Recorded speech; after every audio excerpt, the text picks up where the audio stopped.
बिहार की सीवान लोकसभा सीट से आज़ाद उम्मीदवार के तौर पर इलेक्शन लड़ रही हिना शहाब का कहना है कि पप्पू यादव उनके सरपरस्त हैं और जब वो सीवान आएंगे तो मैं उनका इस्तकबाल भी करूंगी।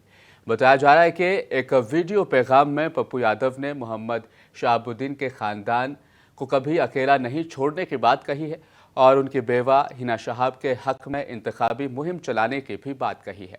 पप्पू यादव ने कहा है कि वो किसी इत्तेहाद को लेकर पाबंद नहीं है और सीवान आकर हिना शहाब को वोट देने की लोगों से अपील भी करेंगे। देखिए, पप्पू यादव जी शुरू से साहब के बहुत करीबी रहे हैं और बड़े हैं, गार्जियन जैसे हमारे हैं। अभी फिलहाल जो लोग भी आ रहे हैं मुझे सहयोग करने के लिए, वो सब मेरे सम्मानित हैं और मैं बड़ी आदर के साथ उन्हें आमंत्रित भी कर रही हूँ कि वो आएँ। और पार्टी पॉलिटिक्स से ऊपर उठकर हम चाहते हैं कि हमारे सिवान जो मेरा परिवार है उसको आगे बढ़ाया जाए। वो सभी मैडम, क्या आपकी बात पप्पू यादव से होती है? जी हाँ, पारिवारिक रिलेशन है तो अक्सर हो जाती है बात। ऐसा अभी कुछ भी नहीं है, क्योंकि सिवान में अभी हम लोग की रहने की बहुत सख्त ज़रूरत है, क्योंकि हम लोग अभी हर घर में नहीं पहुँचे हैं।